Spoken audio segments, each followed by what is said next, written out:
Hello à toutes et à tous, amis cyclistes, bienvenue sur DI Cycling.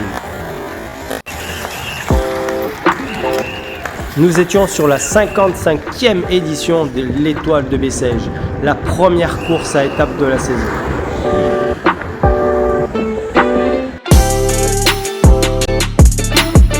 De nombreuses équipes World Tour viennent participer à cet événement de début de saison. Chaque équipe a le droit entre 2 voire même plus de 4 véhicules d'assistance technique et d'assistance sportive pour suivre leurs coureurs. Tout cela est décidé par l'organisateur de la course et bien sûr aussi le budget de chaque équipe qui peuvent mettre plusieurs véhicules sur telle ou telle course.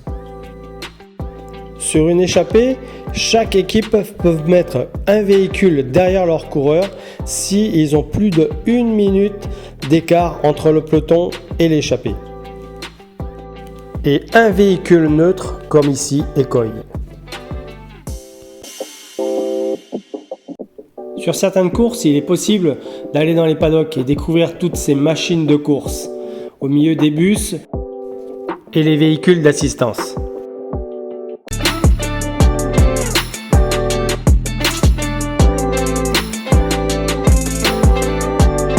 Découvrons ensemble les équipes présentes sur l'Étoile de Bessèges. Les marques de vélo qu'ils utilisent et le modèle.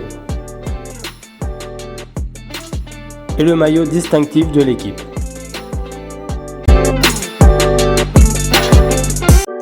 Chaque équipe est sous contrat d'équipementier différent. D'une saison à une autre, ils peuvent changer. Du coup, chaque coureur est obligé de participer à des stages techniques pour s'habituer bien sûr au nouveau matériel.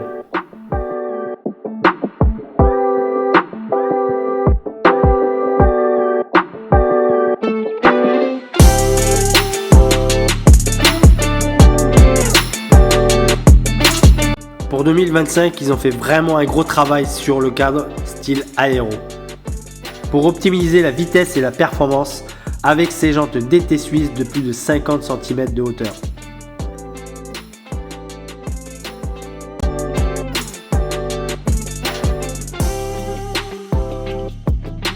Cette année, ce Pro Team belge a fait un beau mariage entre ses vélos italiens De Rosa et ses jantes Ursus, italienne aussi.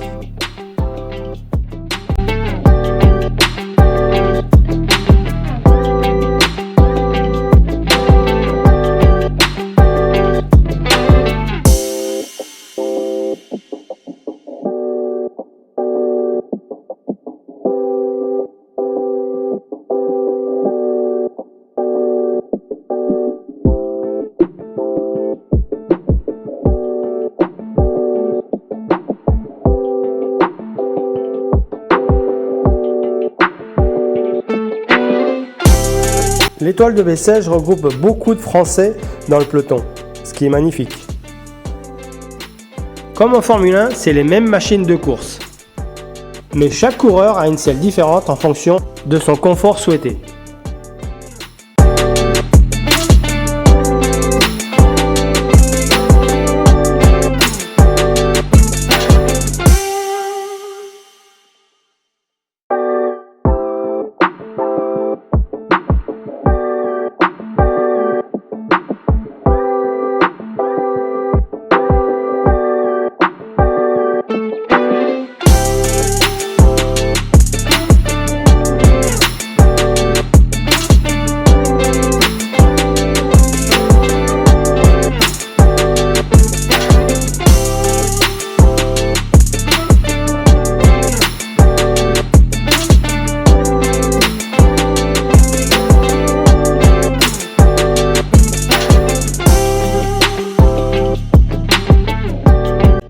Cela fait maintenant 5 ans que le pneu tubeless est arrivé chez les pros.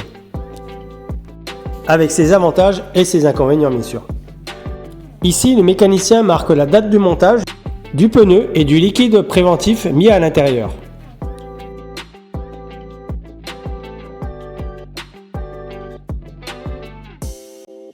Nouvelle saison, nouveau matériel pour chez Cofidis, avec ses magnifiques campagnolos.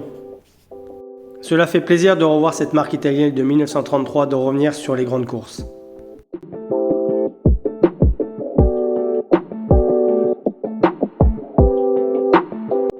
Avec ce tout nouveau groupe complet Super Record.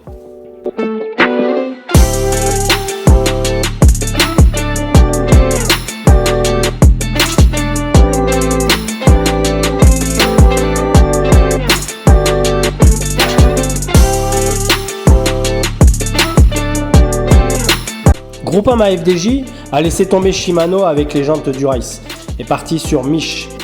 Cette marque italienne leur propose ce modèle RD, bien sûr de plusieurs hauteurs en fonction du parcours.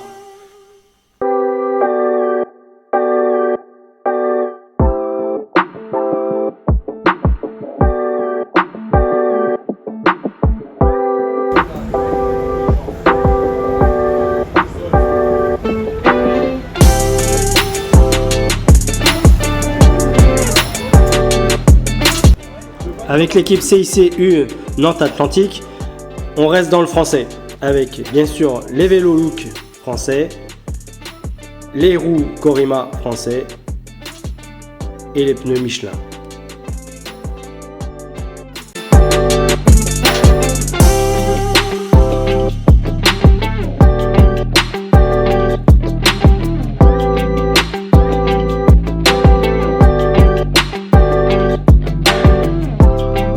Pour le team, un tout nouveau cadre, sobre mais efficace. Le choix des pneus Continental reste une référence sérieuse dans les équipes.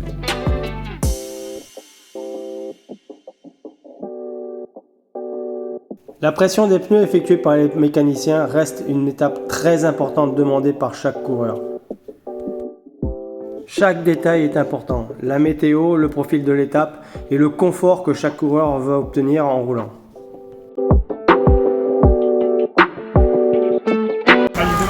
Et si c'est encore la guerre,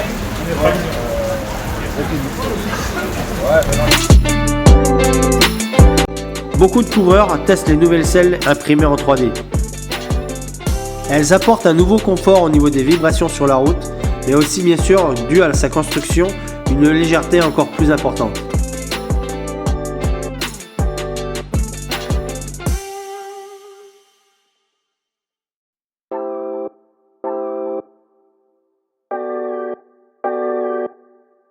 Comme on peut voir, les vélos sont vraiment de plus en plus aéros, jusque dans les pédaliers qui sont pleins, avec FSA.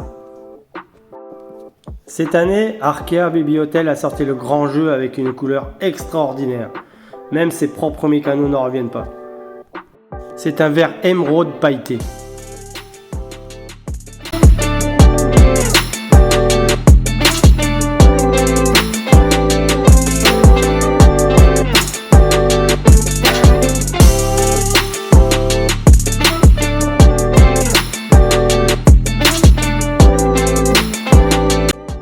Avec ces vélos Canyon, les pneus Pirelli ont trouvé leur place.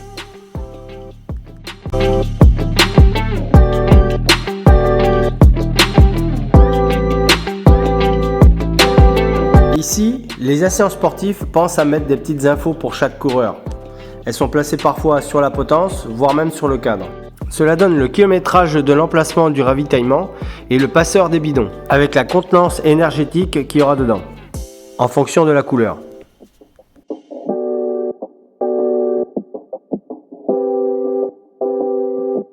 Cette année, la course a été perturbée sur le parcours pour des raisons de sécurité. Le peloton en a fait les frais avec des grosses chutes.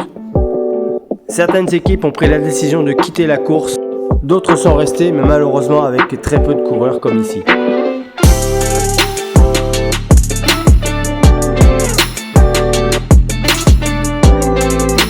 Comme on peut le voir, beaucoup de manettes de levier de vitesse sont rentrées vers l'intérieur du cintre.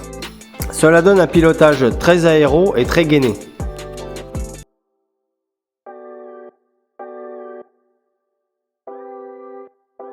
Mais tout cela est bien réglementé par l'UCI, avec un degré d'inclinaison maximale.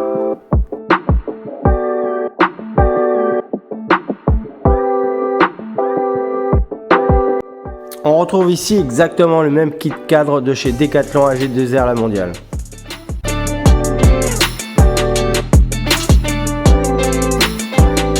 Ils ont fait appel à cette société du Pays-Bas spécialisée dans les peintures de cadre. Cela rend des vélos uniques avec cet effet marbre.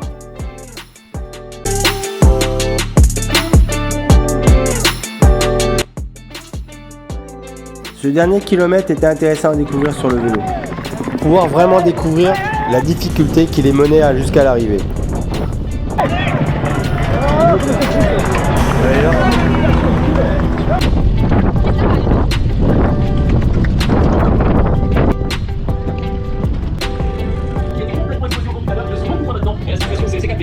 Une grosse accélération tout à l'heure, c'est plutôt un moment d'agani maintenant. Et bien sûr, une immense joie de découvrir que c'est un Français qui allait gagner. L'étape est finie, il est temps maintenant de la récupération. Retour au bus, la petite douche, la collation, retour à l'hôtel, massage par l'assistant sportif. Les mécanos s'affairent au nettoyage de tout le matériel, prêt pour l'étape de demain.